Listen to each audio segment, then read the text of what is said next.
Hello and welcome into a another edition of the Arizona State Sun Devils Insider Podcast.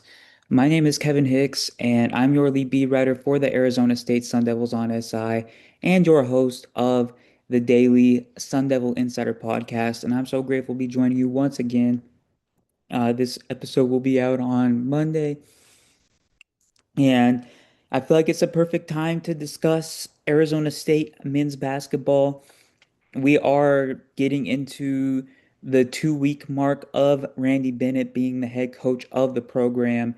He was named the 18th head coach to lead the Sun Devils on March 23rd and no, on March 25th.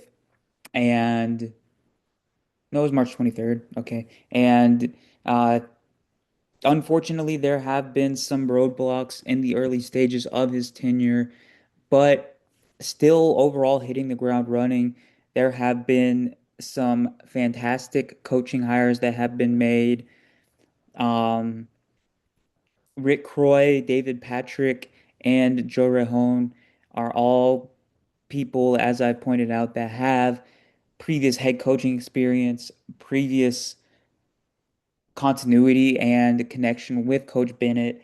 And all three of them have, in one way or another, scoured the international market. They look everywhere for talent, everywhere. And that's going to be very consequential to Arizona State's efforts, both in 2026, 27, and moving into the future. Obviously, the most pressing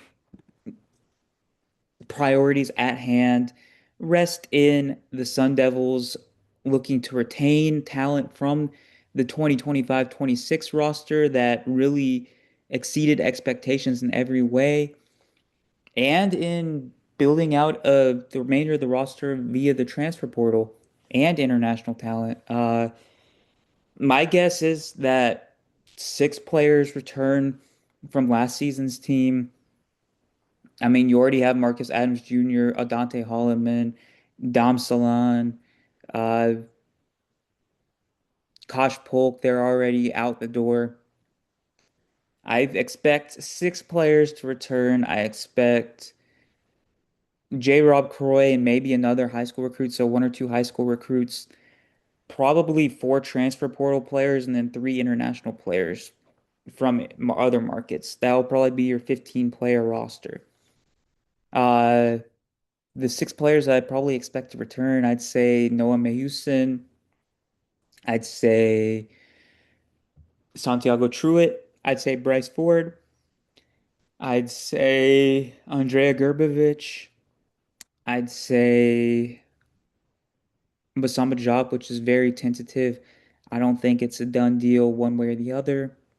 And I will say maybe VJ Wallace comes back. I think that that would be a very nice touch to bring Wallace back.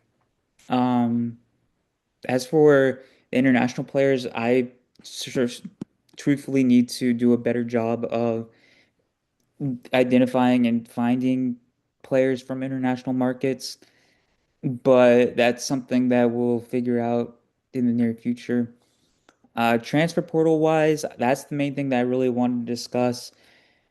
What to expect from Arizona State once it opens officially on Tuesday after the national championship game, after the season officially is concluded. Uh, there are a lot of layers to this because I fully anticipate Arizona State's player retention efforts to really extend into the transfer portal period. It's probably a good sign that none of the core of Arizona State's roster from last season has announced their intentions to enter the portal quite yet. Uh, because players, when a coaching change happens, players can enter the portal early, and as we've seen with St. Mary's, I believe that once it officially opens for everybody, that the process is going to move very, very quickly for the Sun Devils. I believe that you're going to see them schedule visits with numerous players. I think a lot of them are going to be mid players that are looking to make the jump from mid-major to Power 5. very similar to last season when you got Mo Odom, you got Bryce Ford, you got Alan Mukeba, you got Pig Johnson from NAIA level. I think it's going to be very similar. I think maybe there's a chance that you bring in a Power Five player or two, but I have my eyes on players from St. Mary's. Uh, Paulius Morauskas, Mikey, yeah, Andrew McKeever, just Dylan Shaw.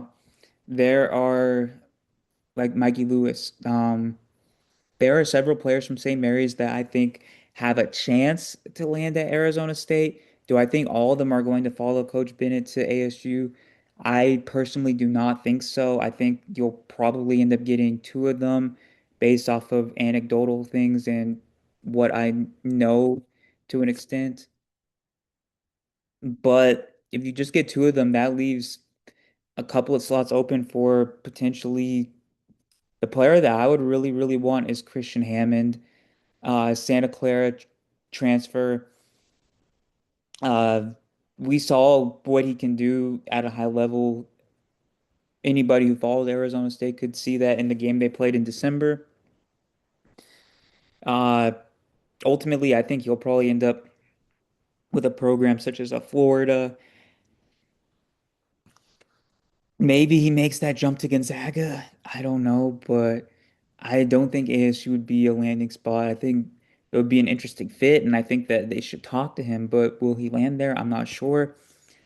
Uh, I think you'll see visits getting lined up for the St. Mary's players on the topic at hand previously.